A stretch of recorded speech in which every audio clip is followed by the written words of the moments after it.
Okay, so I'm going to start broadcasting now. Is that all right? Yep. Okay.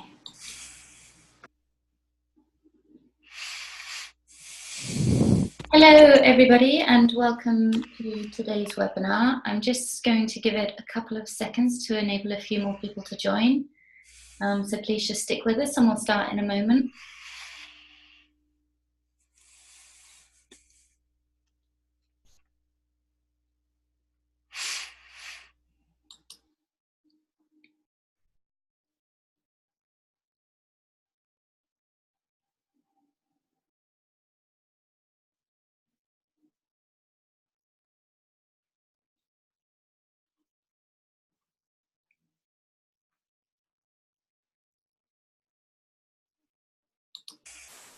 Great, okay, I think with that we will get going. So welcome to today's webinar, Applications of Altmetrics for Canadian Institutions, and thanks very much to everyone for joining us today. Just a little bit of housekeeping before we get started. Please pop any questions you have in the Q&A box. Let us know if you can't hear or see, and the webinar is being recorded, so recording will be available afterwards for you to recap or share with anyone that might also like to see it. So our speakers today, hello, I'm Kat from Altmetric.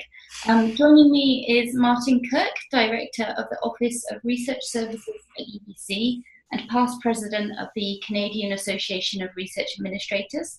And we also have Maddie Heimowitz. Maddie is Director of the Research Office at the Schulich School of Medicine and Dentistry at Western University. And what we'll cover today, so I'm going to talk just briefly about who are Altmetric. Then Martin will talk about evaluating and demonstrating research impact. Maddie will give us a bit more detail on Altmetrics at Schulich, and then at the end there will be time for questions. So, what is Altmetric?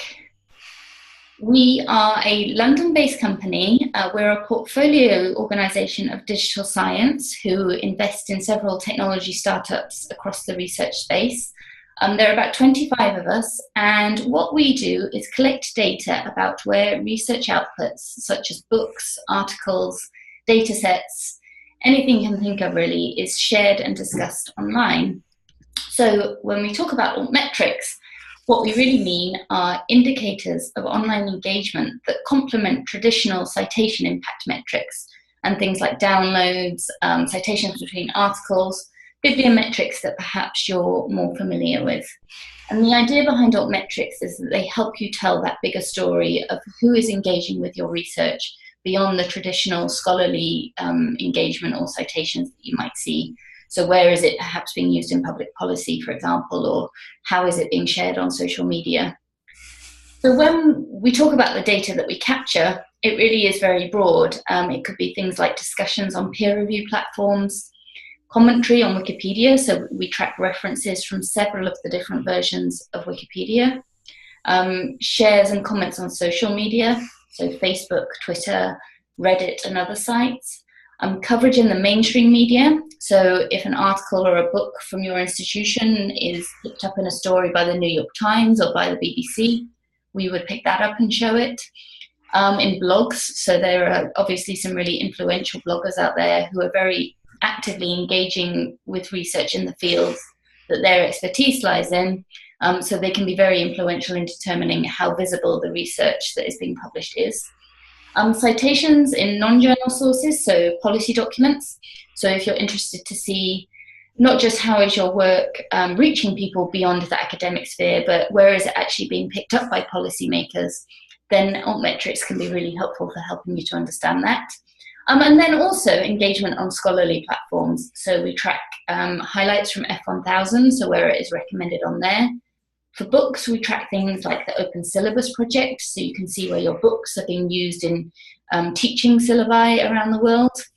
And also, if you have access to our Explorer platforms, you can also see the traditional citation metrics, so data from Scopus or Web of Science where it has been licensed by your institution. And when I talk about this data, we really are talking about a lot of activity. So at the moment, we see about 18,000 unique outputs being shared online each day. That equates to about 155,000 new mentions of those outputs every day, meaning that we see a mention every 0.7 seconds. On top of that, we're receiving 15 million API calls a day, and have seen over 49 million shares of over 11 million research outputs to date. So there's a huge amount of activity that's happening online.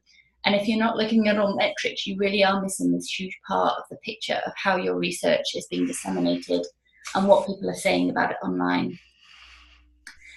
In order to make this data a bit more accessible, obviously there's a lot going on and it can be hard to keep up with that. We tried to present it in a really accessible way.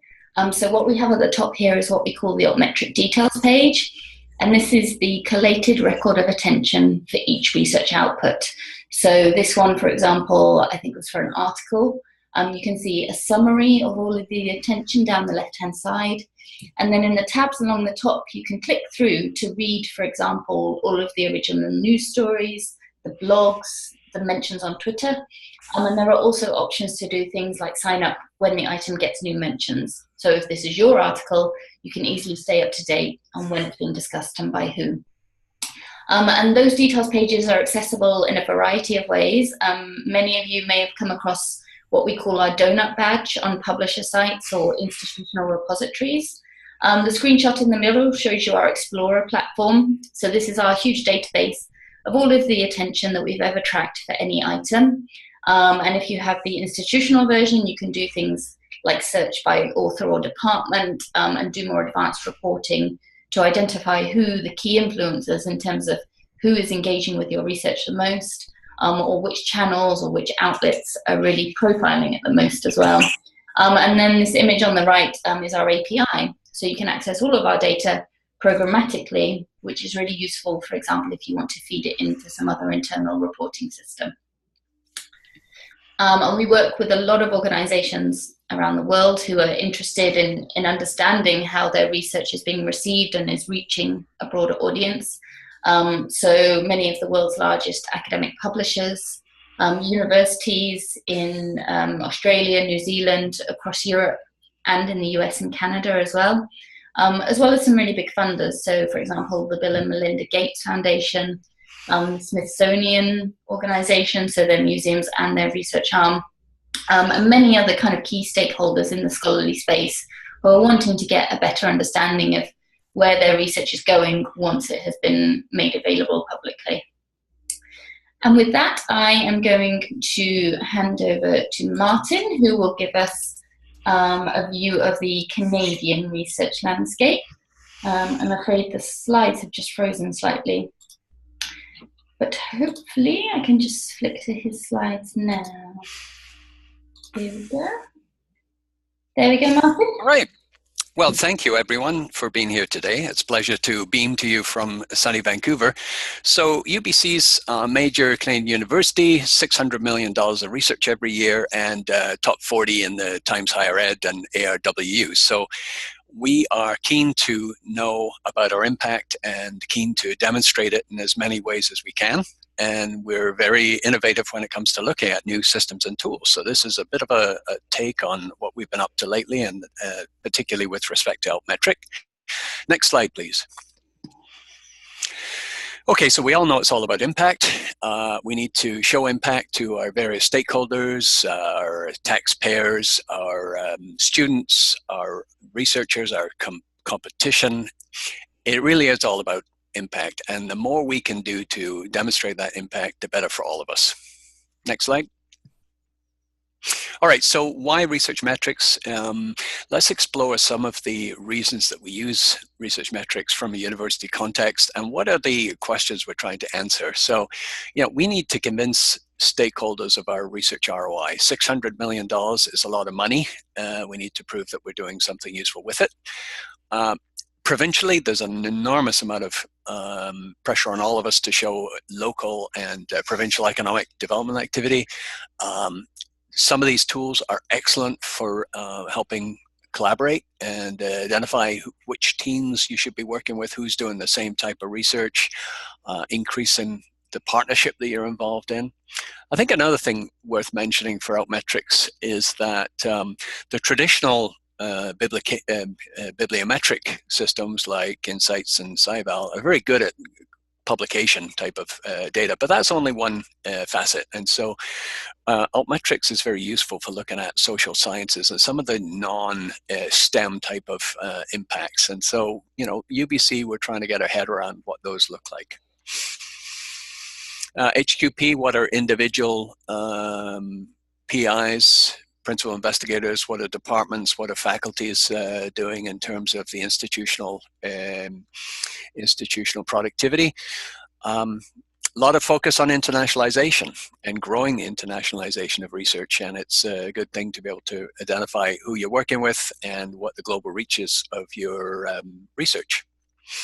We all pretend we're not worried about performance in Times Higher Ed and Shanghai global ranking systems, but in truth we are. And so it's very important to know the types of social attention and global attention we're receiving, because especially for THE, reputational surveys are a large chunk of those ranking criteria.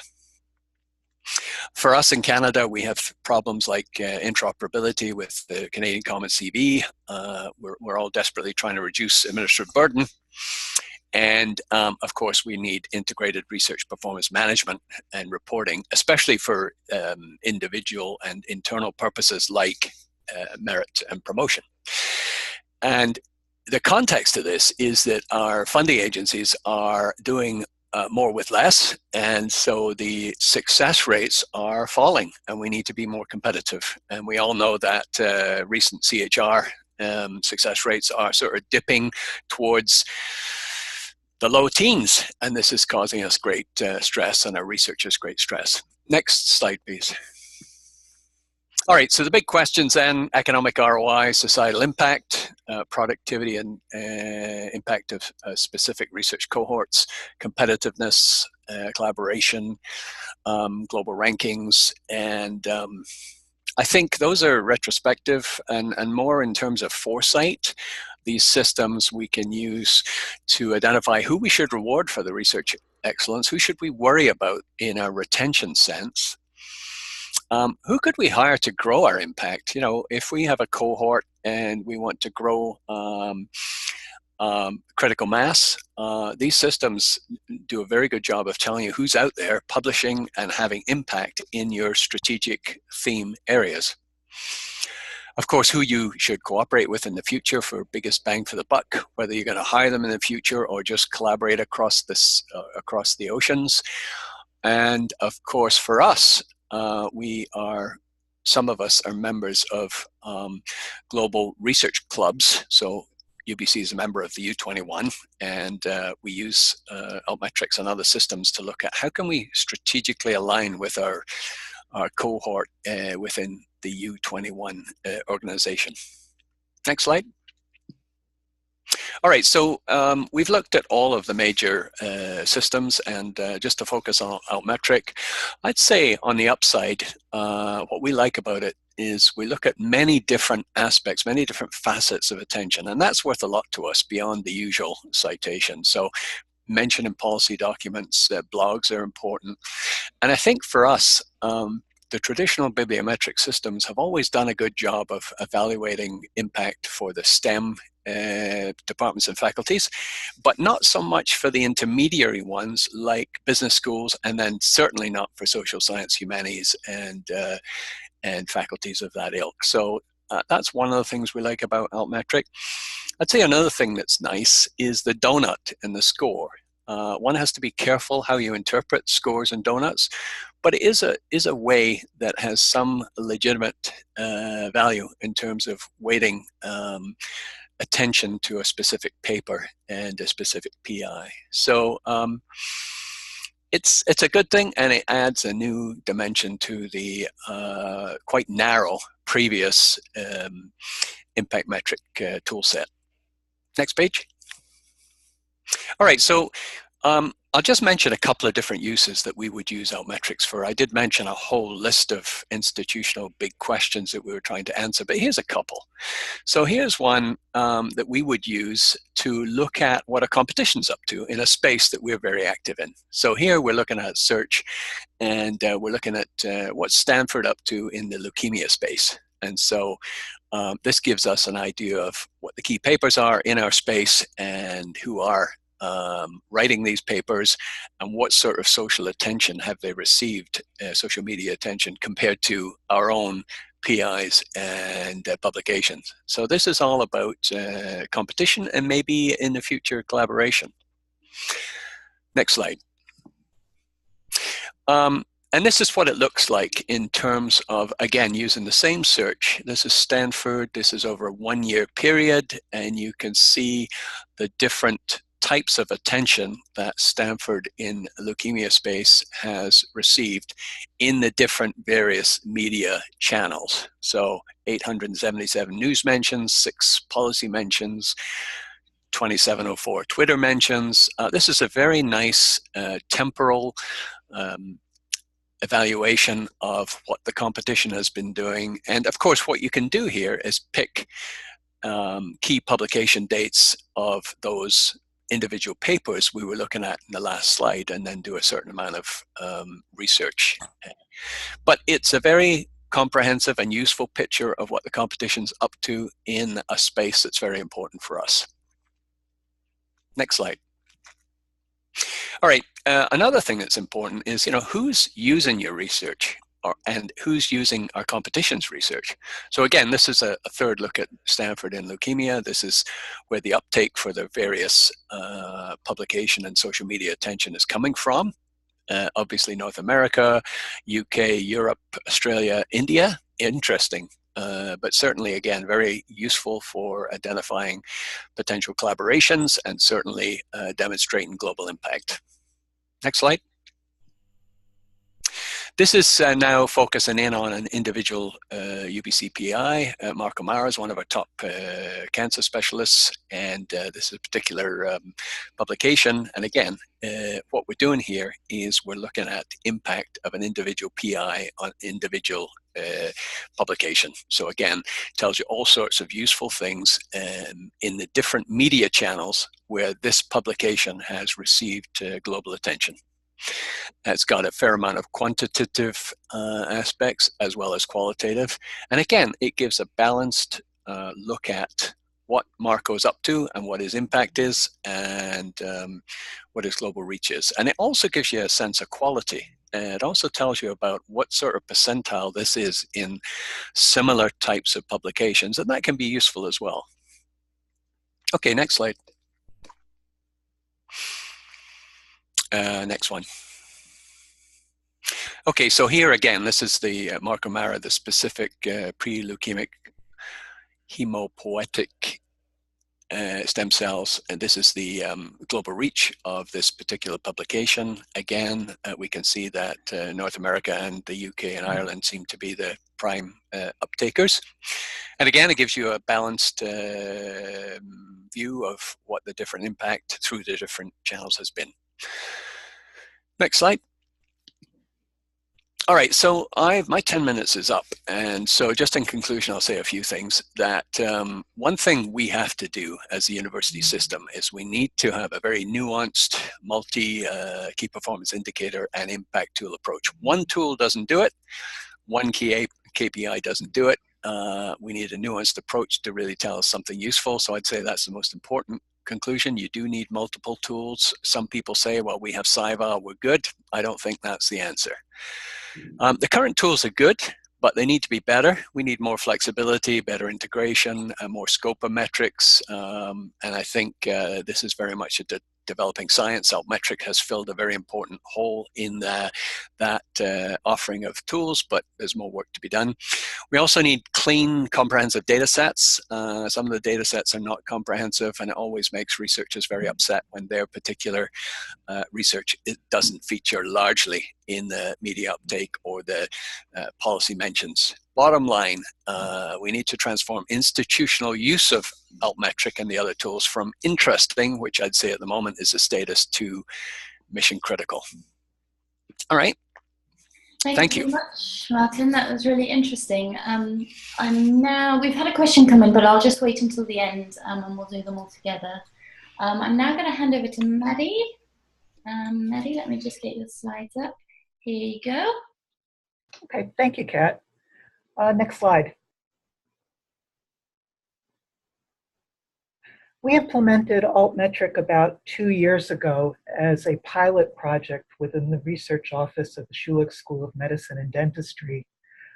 We had had a lot of interest within the school in developing metrics, primarily looking at revenues and publications. But what we really wanted was a way of identifying research impact. A lot of the issues that Martin's already mentioned hold true for us. But our primary goals were to look for evidence of research impact and also to explore how some non-traditional metrics might be useful for us. Some other goals were to see if Altmetrics could be used to strengthen our funding proposals. For example, the benefits to Canada sections on CFI applications or benefits to Ontario sections. Also the knowledge translation sections, which are increasingly important. And we hope to use this for strengthening award nomination packages, for example, Royal Society or Canadian Academy of Health Sciences, as well as internal nominations. And finally, our communications office was interested in exploring this. Next slide. So in terms of implementation, we were probably a bit naive in terms of what would be required to roll this out to our faculty and how much effort would be required. So we've tried a range of approaches to reach out to faculty and to staff. We've scheduled a couple of general workshops, but with minimal success and not a lot of attendees. Done a lot of targeted outreach to departments and research groups, and also outreach to research administrators and department administrators, because the administrators are often the people pulling together the metrics for their departments or groups. We use one-on-one approach with faculty when we're meeting with them to talk about upcoming proposals, pull up the Altmetrics information for their own publications and show them the stats for their own publications. And surprisingly, they often find that very interesting. We've reached out to grad students and to postdocs and trainees. We have a web page. We have resources on our website about how to use Altmetrics in CVs. And we continue to look for new ways to reach people. For example, this year we started highlighting Altmetric and an Altmetric paper in our monthly research newsletter. Next slide. We also set up a page tracking mentions by department. We had a student who set this up within the last month on the website, and I put the URL there if anybody's interested in looking at it. This lets you just drill down by department and by time frame, month, 3 months, 6 months, and then access either the Altmetrics site or the journal directly. This is more as a teaser to people to get them interested. We're not currently using this page for department metrics. It's more to give people a flavor of what's possible. Next slide. So we've had a number of challenges in implementing this. The first challenge is that this has been a Schulich project and not a university-wide project. So while we've consulted with Western libraries, but we're not linked into internal systems. That means that we've had to create a way to identify authors specifically from Schulich on publications as opposed to authors from all of Western University. We provide our data on those Schulich authors, identifying Schulich authors via a quarterly spreadsheet upload. And this is definitely more time consuming than we had expected because it requires somebody, usually me, to review the data to make sure that we've credited the right people with the right publications. And that's not something easily delegated to, say, a work-study student or something. It generally takes about 2 hours to do about 80% of the work, but then a couple of days to do the rest because of all the detail involved. And this is a problem for us. We've also had some internal issues related to access. Schulich has faculty citywide and also throughout southwestern Ontario. So while access on campus is via computer IP range, access for faculty located off campus is via login. And it's created some confusion. We really didn't expect that to happen. Another issue is that some faculty are not comfortable with the concept or with the use of Altmetric, and so we've gotten some pushback from them. I think some of this is probably generational and will gradually disappear over time, but our outreach to grad students and postdocs has helped with this. The students and postdocs are very interested, and essentially they're dragging their supervisors along with them. So we continue to look for ways to present this to faculty. And finally, a challenge is that to date, Altmetric has limited coverage of Canadian policy sources, which is something that we're especially interested in. It's very interesting and useful to find that research from Schulich has an impact on European or US policy, but we're really hoping to see additional coverage of Canadian federal and provincial agencies. So I'll stop there and turn it back to you, Kat. Thanks. Thanks very much, Maddie. I think it's really interesting to hear about all the different efforts that have been in place to introduce Altmetrics to your different faculty. So thanks very much for sharing those. I'm just going to open up for questions now. We've had a couple that have come in. I'll turn my video on as well so you can see a face, which I think is always nice. So first question, will the slides be available? Yes, they will. We've had another question about, in the institutional setting, who is using the data? And I don't know, perhaps Martin and Maddie, you could both offer a view on this or talk about the experience so far within your institution. I think from Altmetrics' point of view, certainly mostly so far, we've seen it being used by people in the library or in the research office, but definitely it has applications for far beyond that. So maybe I can start. I would say that Maddie's well ahead of us at UBC. I mean, Maddie's had a formal rollout. We haven't done that. We've been very much playing around the edges and certainly started with library and research office as everyone else does. But we are running workshops. We are generating reports and firing them out to department heads and deans and the provost's office to try and capture their imagination and get them involved in the process. But it is a slow process. UBC is a big old ship. It takes a while to change direction. I agree completely with what Maddie said about the generational thing. It's still, late 50-year-olds that are running the place, and some of them aren't comfortable with digital interfaces. It's going to take a while. Thanks, Martin. Maddie, anything to add? Yeah, right now it's definitely my office is the main user. With faculty, we introduce it to them. I really don't think they're making much use of it. Some other research administrators are looking at it for their own particular research team or research group, but right now it's definitely my office. Kat, one other thought. What I find, just as Maddie was saying, is that we have individuals who are interested personally in this kind of thing. I mean, people like Maddie and I guess, but in the faculties, there are departmental administrators, there are individual deans and department heads. This really is something that I find very spotty in universities, and it usually is individuals who just get this stuff, aren't intimidated by it, and see its power and value in the future. Yeah, I think definitely our experience is, we see an increasing number of academics on Twitter, for example, kind of sharing their details pages or talking about the fact that, they found the badge on one of their articles on the publisher site, for example.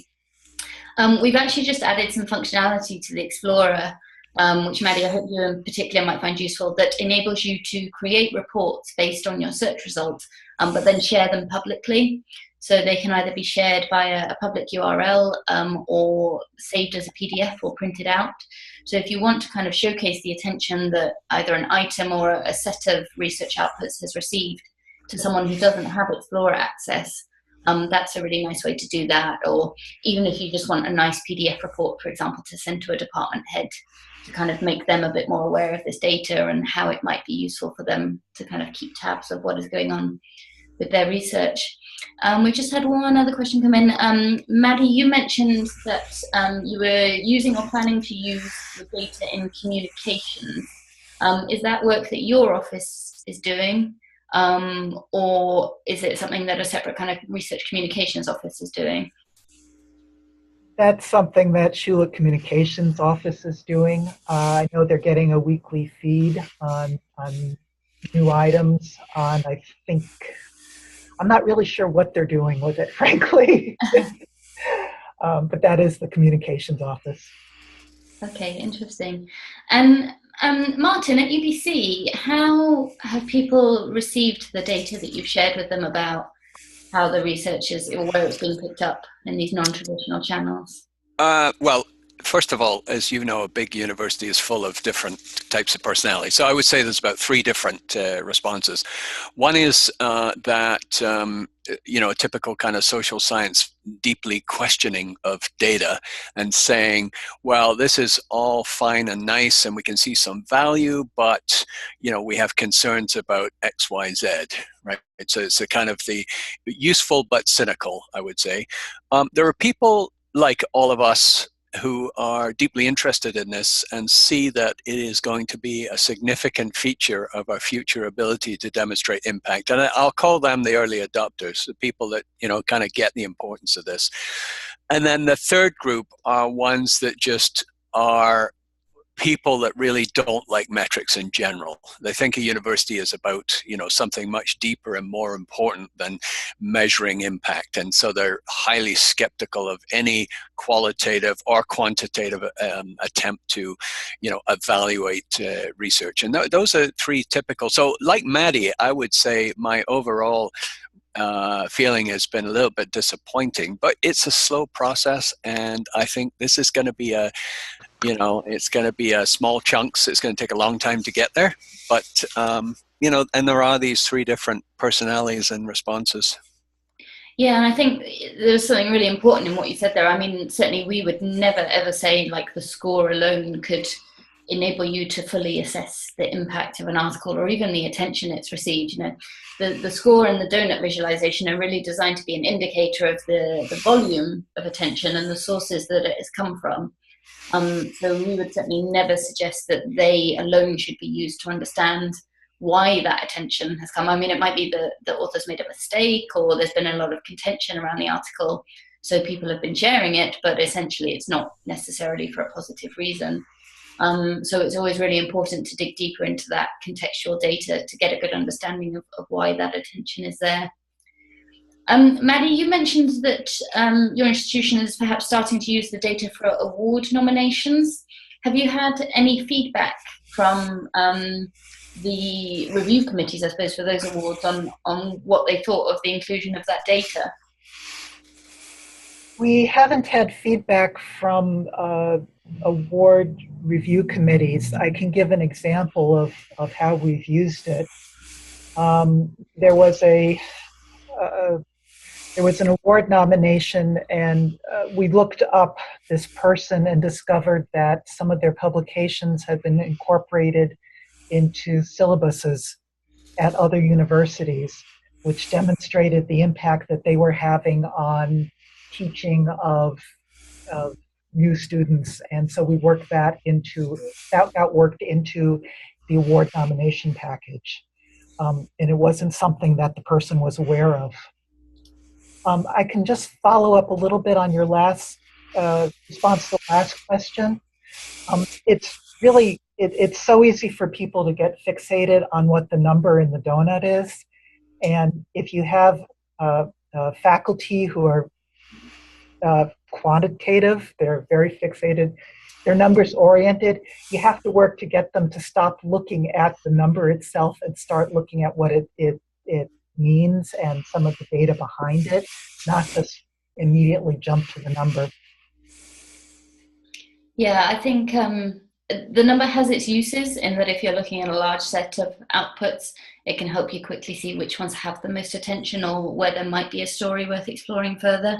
But definitely it is a task, I suppose, to work with faculty to kind of increase the understanding there and how the data should be used. I mean, you can say the same thing about traditional citations, really, and we all know the pitfalls of the impact factor, but just because something has been cited a lot also doesn't necessarily mean that it's because it was a great piece of research. Again, it may be being cited in quite a different context than something positive.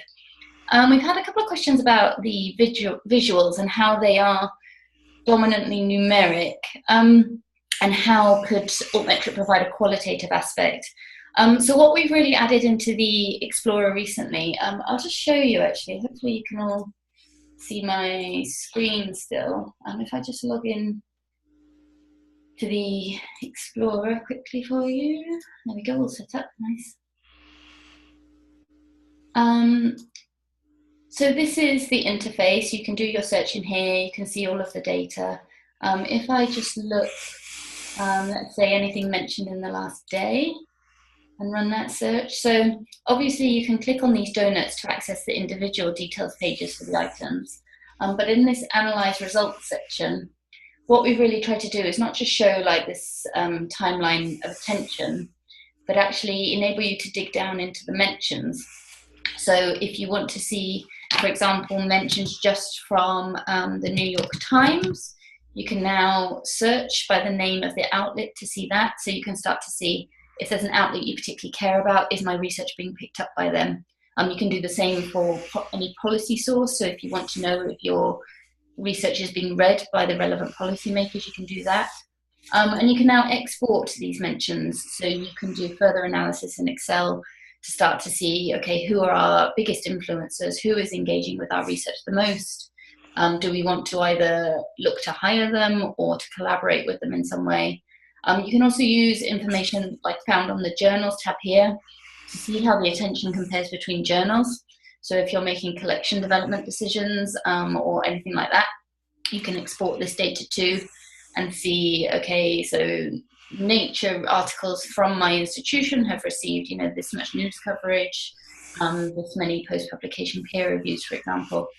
So we started off being fairly numerical, although of course we surface all of the mentions via the details page, but we're definitely working towards now trying to make those mentions and that qualitative data much more accessible and in a way that you can easily show. So like I said, for any search you can save it. And then if I go over to where my saved searches live, this is where you can build that publicly shareable report. So if I go into this, you can edit these sections. So you can really start to drag in and drop an overview of the attention. You can add a list of the top outputs. So it's about how can we communicate this data in meaningful ways. And so I hope that helps answers some of those questions. We have another one about, are there any collaboration talks between Altmetric and organisations like CIHR, which is the Canadian Institutes of Health Research, and other Canadian funders? We have actually worked with CIHR in the past. They've used our data sets from us on a couple of occasions to review some of the potential kind of broader engagement for a set of research output. And we work with them on an ongoing basis to deliver that. So it's definitely a space that they're starting to investigate a bit more. Just one more question here. Excuse me. One for you here, Martin and Maddie. Excuse me, sorry. Are you using Altmetrics to assess whether or how your faculty members are using social media? No. I would say not in any sort of organized central setting, but we've certainly asked those questions for a couple of specific PIs. So I think the answer is kind of a careful yes, but not in any organized institutional way. And I think just going back to the last question, Kat, I mean, one of the reasons that our institutions are a bit slow on the uptake is that in Canada, we don't have any block funding that's assigned in the same way as in the UK and Australia. and I'm talking about REF and ERA. So we don't have the same desperate, compelling need for impact metrics because there isn't money attached. Now, Maddie mentioned that we use these types of metrics to demonstrate impact in terms of proposal competitiveness. But the big elephant in the room is because there isn't the assigned block funding, we don't have the same pressures to implement these systems. So that really explains why we're a bit slow on the uptake. Yeah, we have not used this to assess faculty's use of social media. But it might be a useful way perhaps of identifying who is really doing a good job of promoting their research, and maybe working backwards. We've heard of some institutions where they've identified people who seem to be doing a really good job of getting out there online, and then kind of approach them to share their expertise internally. But Martin, I think your point is a really good one, because yes, for example, in the UK we have the REF, but certainly I think for helping your researchers and your faculty understand where their work fits into the bigger picture, and for more effectively managing even their professional reputations, because the Altmetric data is so immediate, we'd hope certainly that it could be useful in other ways as well, and that it still delivers value despite the lack of REF and things. Yeah, I absolutely will. I didn't mean to devalue the system. But one thing I'll say is I had an interesting conversation. I was at a conference in Hong Kong as an invited speaker just recently on research metrics. And I was speaking to the president of UCD, University College Dublin. And he was saying that his university have slipped in the rankings quite a bit, and they have a strategy to put that right. And a big plank of that strategy is absolutely to grow their social media attention. And so what I would say is that we're starting to get the hint that we can improve our reputational scores by pushing hard on social media attention. So I think it's going to, as people discover that, that exact use of the tools is going to be very important. Yeah, and I think having the data collated together in one place like it is in the Explorer is particularly useful for that, because it makes it so much easier to find those examples of research that you might want to showcase, or successes that you might want to share, perhaps with donors or funders or alumni, that otherwise it will be much harder to pick out just from monitoring Twitter, for example, or something like that. A couple of other questions. Lindsay has asked if we have any plans to increase coverage of Canadian grey literature. There are kind of two sides to that, and I'm not quite sure which one you mean. We are always increasing the number of policy sources that we track, so we add more every month. Each policy source requires a custom module to be built by our developers. But expanding our coverage of Canadian policy sources is definitely very high on our priority list. And then in terms of the grey literature that we track attention to, we track all of the biggest publisher sites and data repositories like Figshare and things, for example. And when we work with an institution, we also make sure that we are tracking their repository. And depending on how you provide the data about your outputs to us, we can basically track anything that has a unique identifier. So whether it's a handle, an SSRN ID, an archive ID, or a DOI, or another unique scholarly identifier. We had a question earlier, actually, Maddie, to do with your setup of the system. So from what you were saying, your data is uploaded by a CSV at the moment, is it? That's right. Yeah, so go on, sorry. No, go ahead. I was just going to say, we offer several different implementation options. We have this huge database of items that we've tracked attention to. And when you buy an institutional license, we just need you to tell us which ones are yours so that we can set up, for example, your departmental hierarchies. So there are many options. If you have a system like Pure, we have a connector for that. So we'll connect, it will automatically update. So there's no need for the kind of spreadsheet upload. We can do similar things from many institutional repositories. So it's really up to you, depending on the setup that you already have or whatever you would like to put in place. So in Maddie's case, they provide us a spreadsheet of their publications and the authors, and then it's regularly updated to make sure that the system kind of stays up to date. with the research that they have. Maddie, was there anything? I suspect some of the complexities for us are self-inflicted. They have to do with how with the setup of our school and the research community here and what we're looking for. So yeah, I know we've looked at some of the other options, and right now this is what works best for us. Yeah, and I think we're certainly looking at our side to see what we can do to make that process even easier. Because obviously we want to put as little strain on our clients as possible. But where possible, we will build that automated connector to help you get that additional value out of the system. Someone has sent in a comment about ResearchFish, just saying that Alberta Innovates use ResearchFish for assessing research impact assessment. So our badges are actually integrated into ResearchFish.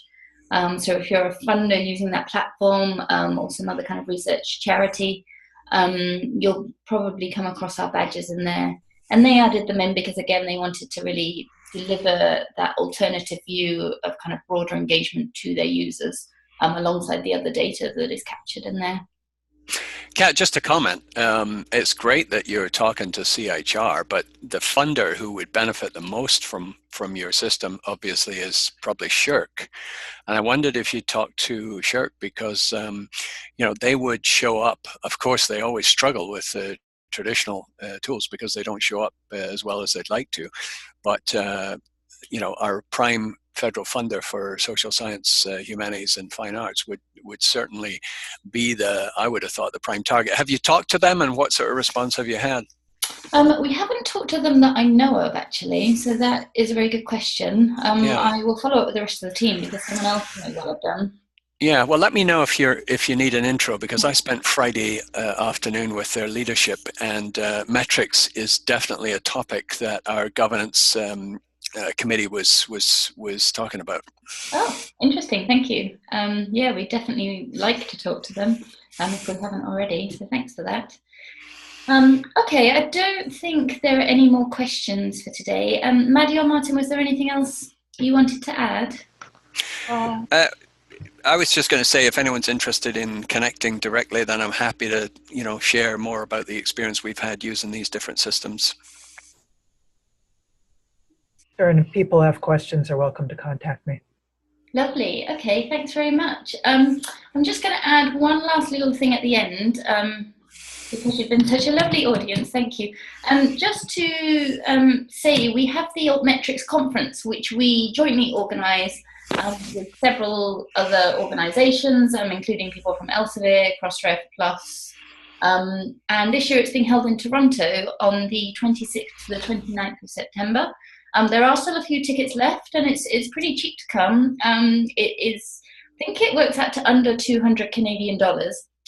So if you are anywhere near Toronto and would like to hear more about how people are using Altmetrics in practical ways, we normally have a great mix of kind of institutions, publishers, funders, and other people in the room. And it's a really interesting couple of days of discussion. Martin is coming, so please do take a look at the website. It's altmetricsconference.com, and join us there if you can. Even if you can only drop in for the day, it would be great to see you. And I think with that, we will leave it there. So thank you very much, Martin and Maddie. You're welcome. And Thanks. Thank you, and thank you to all of the participants who joined today. And we'll send around a follow-up email with the recording and a link to the slides afterwards. Thank you. Goodbye. Bye.